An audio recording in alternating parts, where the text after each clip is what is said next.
Hello friends, Heidi here from Rain Country. God is good all the time, and I'm here for another Monday this and that video where I talk about all kinds of different topics, leading you back to some more detailed videos I may already have out, or giving you updates on things going on around here, or updates to how I do things. So let's get to the topics of today, starting off with the dehydrating eggs. So I did go ahead and get another quart jar put up. Well, it's the first one for 2026, but I still have 4 quart jars that I had put up in 2022. The 5th one I put up that year is currently in here. No, I put up 6 jars, and we still are using the fresh eggs as they're coming in, but also incorporating the dried eggs into recipes and such so I can start working through them, because I kind of forgot about them for a few years. Last few years I've always had eggs coming in all through the winter, so I haven't needed to fall back on them. But I decided it would be a good idea to rotate through them, get some more fresh ones put up. I may only do 1 quart jar, but look at this lovely color. Look at how beautiful that is. You can kind of see the striations in here as I put in the layers as I was dehydrating and pouring it in there. So I just want to cover real quickly. I do have a more detailed video I'll link to down below. What I do is I simply use my blender, and you can put about at least a dozen eggs at a time in your blender, and then it's easy to pour straight from the pitcher of the blender onto your trays. So what I use, I have a Cosori dehydrator that has stainless steel trays, racks on them. And then I use the silicone trays. I have 2 different sets. I have green ones from one brand. They were the first ones I could find that actually had the lip on them. Then I found these for an even better price at the time. I think they're probably all pretty comparable right now, but this one actually has a little bit deeper, a little higher lip on it, so I can fit a little more into them. And I can put, for this size, because I have the smaller Cosori, I can put 6 eggs per tray, so I can actually dehydrate 3 dozen eggs all at once. And so yeah, I just pour them in there, and I do have the trays in the dehydrator and just pull it out a little bit and then carefully pour that in there and watch how it's filling up the trays. If I have to, I can take a little spatula and spread it out there so it spreads more thinly. And then I dehydrate. Some people are going to freak out about this, but I intentionally dehydrate at 115, not 140. First of all, I'm not afraid of salmonella, and also the fact that I'm trying to keep the eggs raw. Again, I'm not afraid of salmonella, especially considering the fact that in most cases these eggs are going to be cooked, which is why I need to keep them raw for using in baked goods such as pancakes, sweetbreads, and any other thing like that you're going to add a raw egg to anyway, and then it's going to get cooked. It takes about 12 to 14 hours at 115 degrees for them to get fully dry, but if you have a tray that ends up having a thicker layer of egg in there, it may take a couple more hours than that. So I'm going to show you a couple video clips of things to expect. So in the first clip, you're going to see these eggs are dry, but you'll see they are oily. This is to be expected. It doesn't mean they're not dry. You're going to get oil from the eggs because there's fat in the yolk. That is completely to be expected. They will still powder up beautifully, as you can see right here. However, if they're not dry, it's going to be very wet and sticky. In this clip right here, you could see where I flipped the eggs over, and on the bottom they were still very wet and sticky. That tray was clearly a much thicker layer of egg than the other trays I had put in. And so I did have to put that back in the dehydrator for a couple more hours. But I did have it flipped over instead of flipping it back over, so the wet part would be exposed to the heat and the air circulation. And then by the time they're all dry, my blender is then clean and dry itself, and I put the eggs, the dehydrated eggs in there. And it's actually really easy. I didn't get a clip of me doing this time, but typically what I'll do is I'll kind of fold it in one way to kind of bunch them together, because they'll naturally just crumble. You don't really have to do much about it. And then fold them this way and then just pour it into the blender like that. Works great. Process it up for a few seconds, and then with a funnel, pour it from the blender into my jar. Now, what I usually have to do is take a chopstick and then kind of swirl it around in there a few times to get all the egg powder from the bottom of the blender to come out. You may even need a little silicone spatula or something to kind of scrape it out a little bit. But what I find every time is that I can't quite get a whole 3 dozen eggs into a single jar. So there was just a little bit left over, because you got to leave a little bit of headspace before you vacuum seal. And so I just added it to the open jar I have in the cabinet here. And anyway, so yeah, I vacuum seal, and because these are eggs, I did use a Superb lid because there is fat in here. I want to make sure they stay well sealed. Now, my jars from 2022 have all stayed sealed, no issues, and I didn't use a Superb on them, but as I've said before, I will only use the Superb lids on anything that has fatty stuff in it. Anything that's more likely to possibly go rancid or very stale, I'm going to only use Superb lids. Herbs and stuff I typically don't have to worry about, so I'm not as concerned if those come unsealed, but I know the Superb will hold their seal, so no big deal there. And by the way, here's a clip of me vacuum sealing using my brake bleeder pump and the Food Saver tops, and in this clip I'm vacuum sealing hazelnuts. So any kind of nuts, anything fatty, I vacuum seal. And so that's how I vacuum seal. You can also use, like Patrick builds that vacuum chamber for using jars like recycled product jars, spaghetti sauce, green olive, artichoke hearts, and you can vacuum seal with those. I vacuum sealed many a jar like that. In fact, I'll put a clip of me doing that right here. I think with, I don't remember if it's seeds or sliced almonds, but I have something I'm vacuum sealing that I did do a clip of using the chamber. So, and recycled green olive jars from Costco. So if you're interested in like looking for some silicone sheets like this, I use these a lot for anything liquid. I use these when I'm dehydrating my tomato, which I process in the blender, then pour it in here and then make flakes out of. These are a really great thing to have. They have a couple different sizes. They have the one to fit the smaller Kasori. They have the bigger ones to fit the Excalibur, which I believe should also fit the Cabela's, and the larger Kasori that they now have.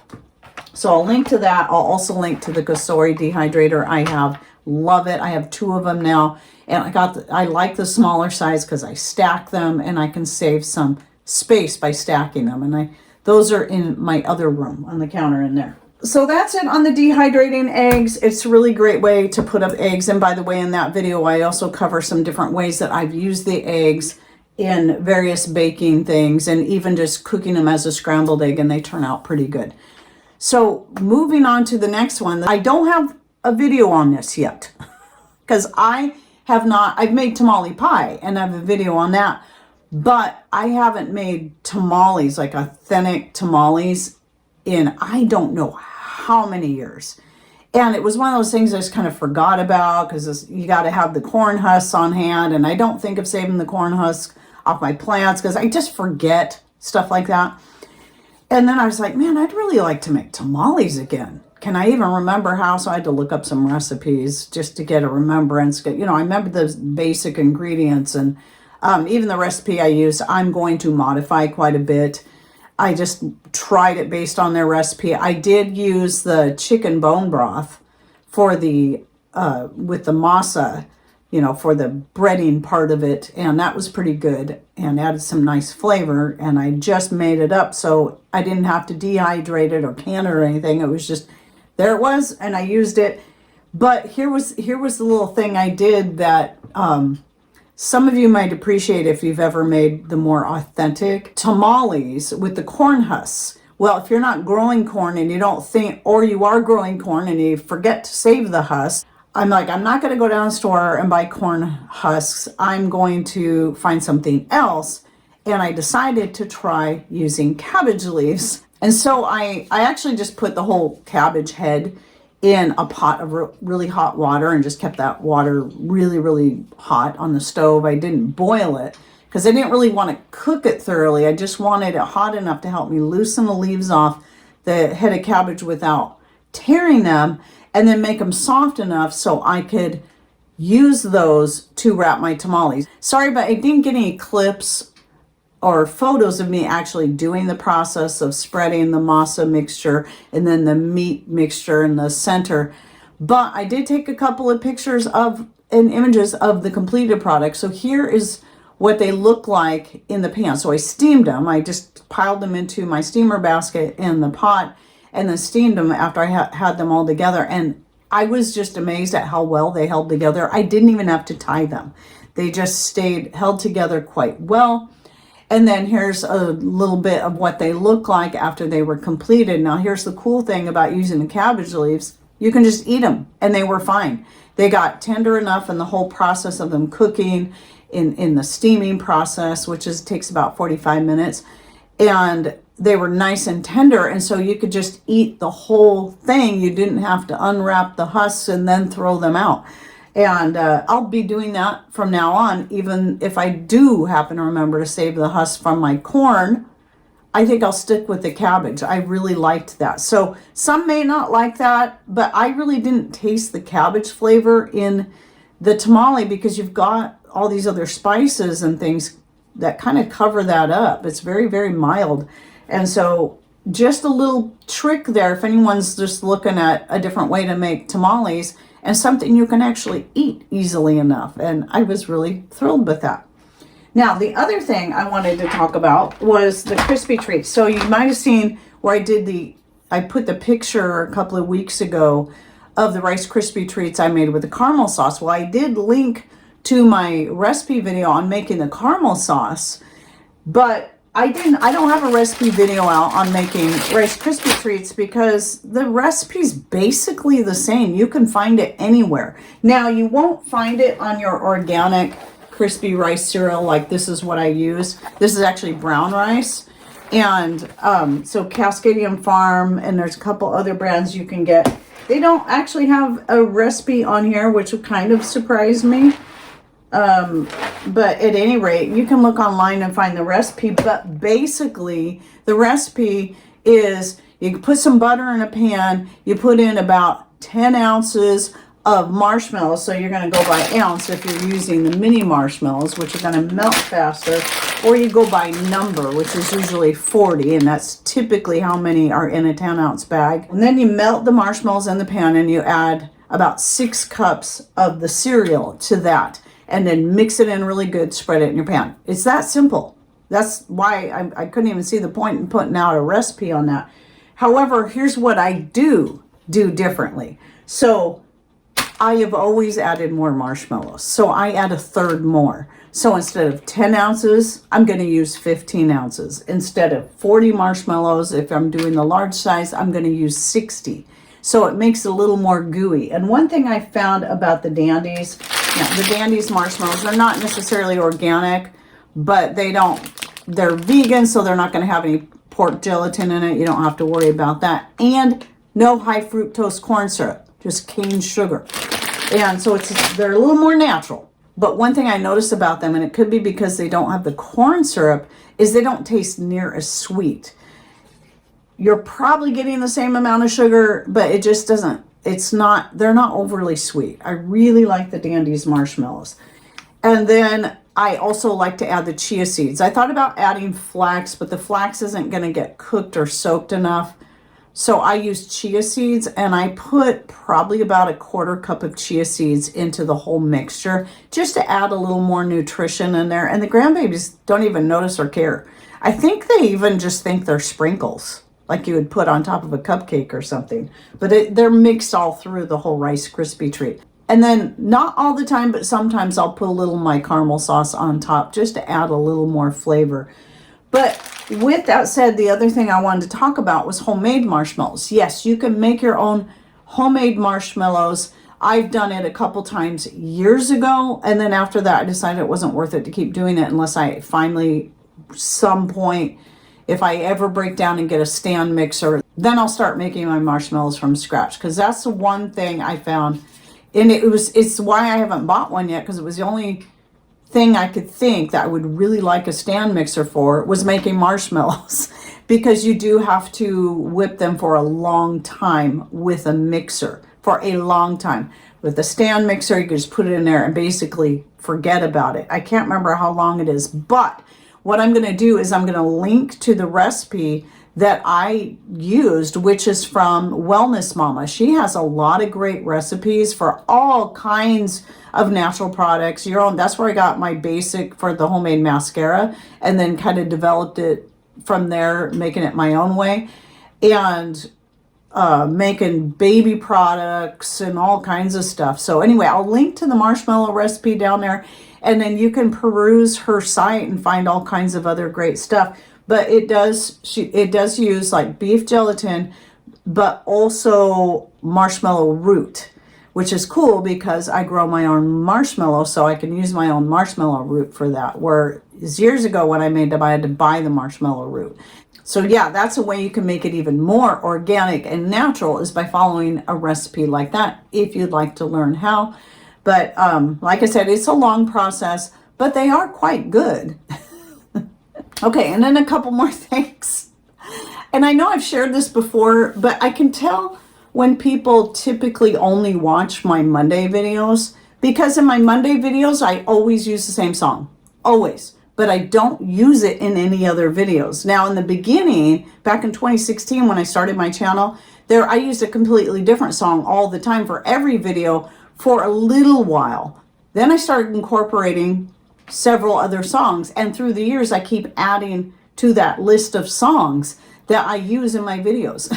In the, which is going to be in the intro and in the end, just to keep things more interesting. And also, a lot of times I like to pick a song that's going to suit the theme of the video, if there's a song that would fit that. Like if I'm doing a recipe on a Mexican type dish, like if I ever do the tamales, a video on that, I have a song that has that more Hispanic sound to it. When I'm doing Italian-based dishes, I typically use an Italian-sounding song, etc. And so I got to share this because it was kind of funny, but I do get people say, "Oh, you changed your music. I like it." And I'm like, I use this song quite a bit, actually. But in the video that came out this last week on, what was it? Oh, about the Dr. Jacobs soap review. It's a song I haven't used a lot. I've used it in some of my shorts more, but I think I've used it in a couple of my long form videos. I don't remember, but I have used it. And somebody said, "I think this is AI because that's not the song that she normally uses." And it's like, no, it's not AI. Here's a good indicator to find out whether or not you see a video from me and you think it might be AI because maybe the song's different, or maybe I said my greeting a little bit different. Just go to the channel. Look at the channel. Has it been established since 2016? How many videos are in there? Is that video actually posted on on my own channel? Then no, it is not AI. I never use AI. I refuse to use AI. So you won't be seeing any AI videos from me. If you're ever concerned, instead of putting a comment down there that might get people doubting on my real videos, maybe just send me an email and ask me, "Hey, I saw this video. Is it yours? Because I didn't recognize the song."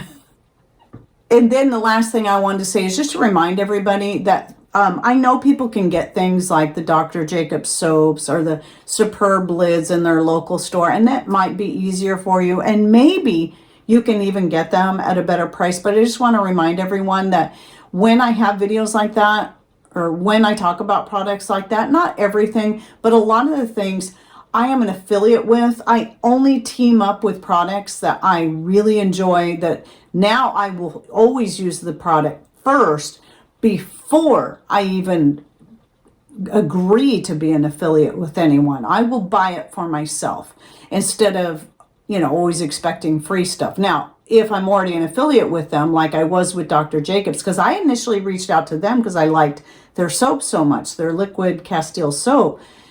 And then a couple times since, they've sent me free product when they got new stuff. And so I will continue to do reviews on it because I still really enjoy their products, even though I make my own homemade soap. I do both. I like to use their liquid soap and my homemade soap.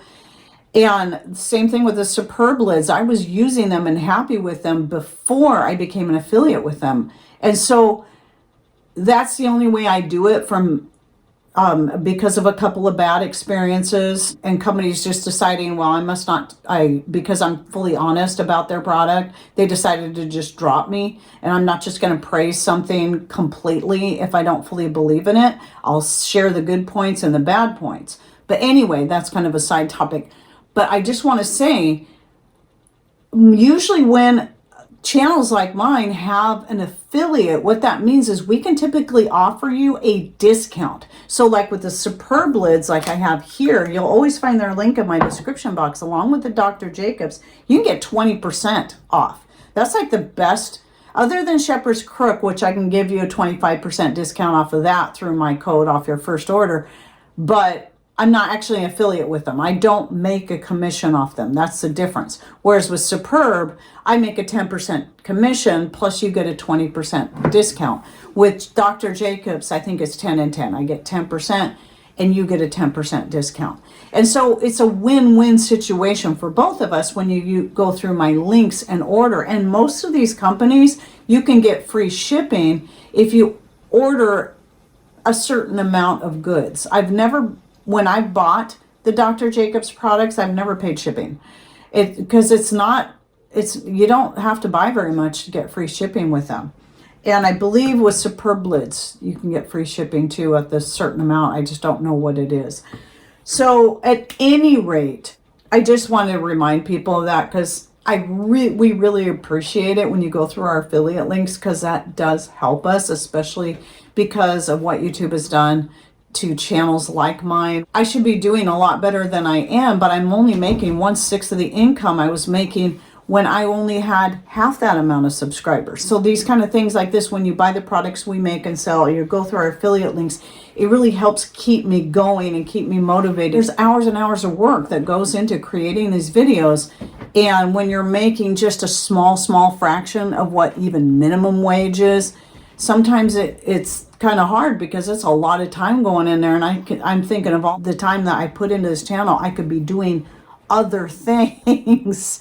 So yeah, sometimes it's a struggle. And so those things really help make up the difference to at least a small degree, and we appreciate it. So anyway, that's it for my this and that for the week. Any thoughts, ideas you'd like to share, please put those in comments down below. And thanks for watching. Take care and God bless.